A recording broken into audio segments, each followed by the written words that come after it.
Hi, everybody. Thanks for joining us. This is Chris McFarland with HR Green, and we also have Shawn, Tracy with HR Green, and we're here to talk about green infrastructure and planning for implementation and success of a green infrastructure program in your municipality, or if you're a private consultant helping the public consultants or the private understand what green infrastructure is and what it takes to have a good program. We'll go through the slides, and then at the end, we'll take some questions. Here's kind of the overview we want to talk about during this presentation. I'll talk through the drivers of the need for a strong green infrastructure program, some of the challenges and pitfalls municipalities face in retrofitting green infrastructure. What are some of the elements of a powerful green infrastructure retrofit implementation plan? What's a summary of the methods and outcomes of a SUBWATERSHED retrofit analysis as we presented last year at CASFM? And what are some of the strategies? How can we fit this program, and how can we fit the green infrastructure program in the current MS4 permits? What are some of the regulatory strategies? What are different levels of city code that might need to be modified or might need to be considered when implementing green infrastructure? And the public versus private implementation, and what are some of the management options? And public engagement and buy-in strategies that support the implementation and long-term maintenance of BMPs within the right of way. And so what are the drivers? What are the needs to have a green infrastructure program? Some of the biggest drivers for this is MS4 compliant. It's actually called out by the EPA as a principal tool for implementation. One of the things that also helps is with channel erosion by being a better mimic of the natural hydrologic function of the upper watershed. And with this, land and infrastructure damage is minimized because now you have a green infrastructure in place that infiltrates the smaller storms. You see less of the peak runoffs that will cause damage to infrastructure. And another great benefit is recreational, aesthetic, ecological, and economic values. It's a lot better to look at than plain gray concrete. It's nice to have some green infrastructure in place. A well-planned green infrastructure program helps meet the need of several minimum control measures in your city's MS4 permit. We're going to talk about three of the big ones here. The first is public education and outreach. Second is public involvement and participation. Third is the post-construction stormwater management and how that helps with waste load allocation compliance with TMDLs. So what are the challenges that we see? The big challenge we see is how do we fit this into a built-out urban landscape? Built-out landscape means squeezing in distributed practices where they will realize the greatest return on your investment. And where's this funding going to come from? How are you going to pay for this? Federal, state, and municipal funding sources can be limiting. The CIP development needs to consider stormwater utility fee structures and grant or loan opportunities to help fund green infrastructure initiatives. And the general public's perception can be skewed based on failed projects or simply by not understanding the form or function of green infrastructure. So it's important to educate them. Now, how does this program adapt to your current MS4 and your standards and specifications? And there's also right-of-way issues. Right-of-way issues can sometimes limit the extent of where practice can be built, its size or its function, and how is sediment going to be infiltrated when you don't have space to really build these. And climate is a huge factor that we often talk about here in Colorado. The pictures at the top show what an ideal green infrastructure would look like. But unfortunately, in Colorado, we live in a semi-arid or arid climate. And maybe the green infrastructure is going to look like the pictures below. Some of the elements that go into a green infrastructure program. So on the left, you'll see a couple of the key concepts, the key take-homes. On the right is a diagram sort of showing the various elements of a good comprehensive green infrastructure implementation program. These are sort of the key components. So first and foremost, having a SUBWATERSHED retrofit analysis completed goes a long ways in ensuring that you've got the right projects identified, targeted in the right locations, and that determines their load reductions per dollar so that you can prioritize high value opportunities. Second element is having a strong education and outreach and a public participation program It's necessary because a lot of the projects that you're going to find in the built-out environment occur in the right-of-way on private parcels. The other element that I want to highlight here is having dedicated funding. We've already spoke to it a little bit, but it's crucial that the CIP be looked at as the principal funding mechanism, and that any revenue generated from the city and incorporated into the CIP is proportioned to or apportioned to the green infrastructure program.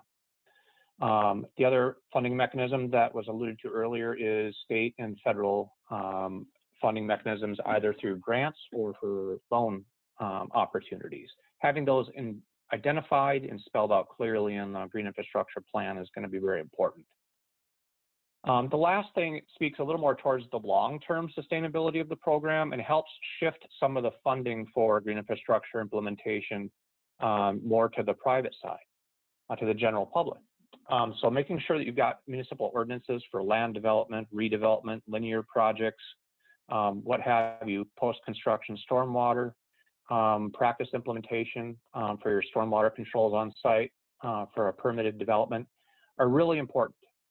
There's lots of great examples nationwide of templates that you can look to for developing strong ordinances for future developments or redevelopments. The other kind of thing that comes along with that development is the development of a local credit calculator, a lot like a stream function or stream mitigation calculator or a wetland banking mitigation calculator. You can do the same thing with water quality, and several cities have done so. So I'll talk a little bit more detail about some of these four elements real quickly here. The key component of a defensible and efficient green infrastructure implementation program is to really take a critical look at the landscape to find the greatest return on investment opportunities. We talked earlier that we gave a talk at this conference last year about this very topic, so I won't go into a lot of detail here, but in general, what this means is you realize that not every potential project opportunity is going to result in the same return on investment. So you're looking at the entire municipality boundary to find where those great opportunities might be, not only where it's buildable, but what type of BMP goes there, and then determining what the return on investment is in related to 30 years of operating and maintenance, designing and building it. Compare that to 30 years of pollutant removal. And then you've got a nice metric that is a common currency between different types of best management practices to compare and contrast. That can then give you a prioritized list of implementation that can be spanned out over a 10-year period. The handy thing about this method is that it gives you a means of reporting a measurable result in terms of load reductions per year. And that's important in your MS4 permitting if you've got a waste load allocation defined in a TMDL. Another neat thing that you can do with analyzing your city or your watershed for retrofitting or additional opportunities for future development is it helps prioritize watersheds or pipe sheds. You can look at not only the return on investment for water quality, but what additional benefits, social, environmental, or economic benefits does a particular strategy have. And then you can kind of organize things based on a subwatershed or pipe shed level. It also allows for random opportunities that might pop up outside of CI plans because you have already a database inventory of all the best locations for very specific types of BMPs to be implemented into the landscape. And if a project partner, particularly a funding partner, comes to you and says, hey, I want to do this project, I realize it's not in your priority watershed, can we work together to get this done? You already have a pretty good idea of where and what to implement in that area. So the last few slides have shown some example of a project that was recently done for the city of Grand Rapids. They're doing what we're talking about in doing a subwatershed retrofit analysis to serve as the foundation for a green infrastructure implementation plan. The last thing that comes in the report that helps inform the program is an implementation table of the high priority areas that provide the greatest return on investment. So rather than spending X number of dollars for a couple thousand tons of sediment, they can spend a fraction of that money and get the same load reduction. In this particular case, if they implement everything on the table, they'll reduce their annual load to the Mississippi River by 50% and spend the least amount of money doing it. And that's important to the city of Grand Rapids because the river, the Mississippi River, each they discharge to is currently listed as impaired for sediment. This slide speaks to just the diversity and breadth of how much work is being done across this country for green infrastructure. The same can be said for many other countries. But I focus for North America here with several local examples of municipalities and universities that are working on this issue and trying to develop plans. So suffice it to say, if you go through the green infrastructure programming development, you won't have to reinvent the wheel. There are plenty of examples for you to serve as a foundation. It's important to know that there's going to be localized nuances, but essentially the fundamental components of programming and implementation are largely universal. Some of the take-homes for this are you're going to have locally developed programs. You really want to develop education content that's local to your area and maybe even to the project site if you're doing a targeted neighborhood program. Some of the elements of the program that some of these other municipalities have that are listed here have developed concepts and guides and local agency and municipal contacts. I talked about calculators for credits. So many of these communities have developed ways of providing credit for permit applicants for meeting the ordinance requirements for stormwater discharge and water quality. It's also a lot of folks are developing go-by case studies. They're organizing field trips and workshops for their staff or for the general public or for contractors, how to build these correctly. A lot of contractors don't know how to build the many different types of green infrastructure practices. The other nice tool for that a lot of these cities are doing are providing access for various volunteer groups, either from a construction standpoint or a maintenance standpoint or an education standpoint. The main one that I see happen or being implemented, reached out to, I guess I should say, most often is the Master Gardeners program at the universities. I'd say that the best of the examples that are located here have dedicated a web page so that can provide all the program content of their MS4 permit as well as their green infrastructure program. A really good example of this is what Kansas City did. They had developed a program for 10,000 rain gardens in 10 years. And I'll note that this is simply just green infrastructure as expressed in terms of rain gardens, but the same thing can be done for any of the strategies and all the programs within an MS4 program by having a hub, an information clearinghouse and an organizational clearinghouse that helps disseminate and organize information into one location. So whether you're a developer, municipal staffer, or a conservation district employee, NRCS employee, or whoever can come to this website and get the information they need through a central clearinghouse hub.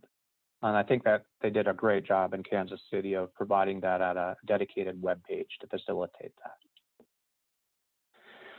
For projects treating MS4 water in the right-of-way, it's imperative that there's a clearly defined agreement. Typically, it's a MOU with a developer or with a private landowner that says there is going to be maintenance required for this amount of time. We'll fund the implementation, we'll build it for you, but you are required to maintain it. And then along with that is the maintenance manual, as very simply and explicitly stated as possible. A very step-by-step sort of diagram, a timeline of different things that can be done, written for the general public is really imperative. It's important to realize and know that there's lots of opportunities to mess up green infrastructure, just like when you build a bridge. You can not choose the right location, you can design it improperly, you can select the wrong BMP, you can build it improperly, and the last thing is you can just not maintain it. And so we've got a pretty good handle on all of the first components through the building and implementation in a lot of places in the US. But the place that consistently fails is the maintenance. A lot of people walk away from it after it's built. So it's really important that a green infrastructure plan has a strong maintenance program built in with a very concise and well-written management guide for public staff or for the general public. Another thing that cities have been doing in some cases is developing ordinances. They need green infrastructure in. They realize it's going to be in the right-of-way and private parcels. So they develop an agreement that says, hey, we'll build this for you. If you're interested in helping us handle our water quality, here's a maintenance agreement. All you need to do is report annually back to the city what you did this year for maintenance. If you can't get to the maintenance or they just are negligent in their contractual agreement, then the city can provide a plan, an implementation plan to mitigate for any problems that the lack of maintenance has caused. And either the homeowner can then execute the implementation of the maintenance by themselves or hire a contractor, or they can defer and have the city do it and have it either pay the city to do it or have it taken out of their property taxes at the end of the year. So the one city that I work with a lot is Roseville in Minnesota again, and they have implemented that, and it's been very successful for the last, I think it's been 2 years now that they've implemented this program. So I think we're going to segue now into the last part of our presentation and talk about public engagement and buy-in. A lot can be said on how you go about this, and that's really best left to the educators and the outreach specialists, but some common roadblocks that we see nationally. Now, no matter what city we go to, no matter what state it's in, we're going to go through about a half a dozen of these. And Chris and I will bounce back and forth on these a little bit just to change up the cadence here a little bit. So the first one that we see most often is that green infrastructure is too wild, woolly, and weedy looking. And this can really be addressed in very simply with a really well thought out, well designed landscaping approach using landscape architectural principles to help people understand that it is a landscaping amenity as well as a water quality amenity. So one of the next things we need to talk about is that the public doesn't know how to maintain them. And so how we address that is providing workshops and maintenance plans. How will a private person maintain their own BMP, or how will a private business owner or private landowner maintain the green infrastructure? So that's important that they're knowledgeable of how the green infrastructure is working.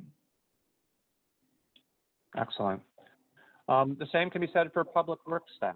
A lot of times public works staff don't have the background in landscaping or native plants or cultivated plants. So it's really crucial that as part of your MS4 obligations, you're providing education and continuing education and training for your staff. So to incorporate green infrastructure training into your annual training program is pretty important so that your staff know how to identify what is a weed and what is not. A lot of that can be helped by the well thought out landscape plan that Chris will talk about in a bit.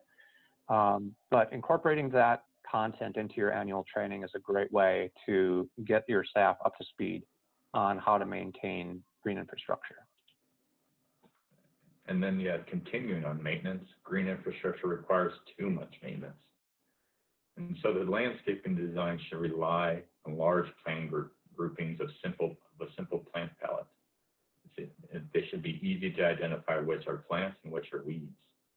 There needs and a sediment forebay is really important for maintenance. It should be included for the ease of clean out and for erosion prevention. A good example of this is the rain guardian forebay, so that it's easy to maintain with common equipment, and that's really important is easy maintenance, so people do maintain it.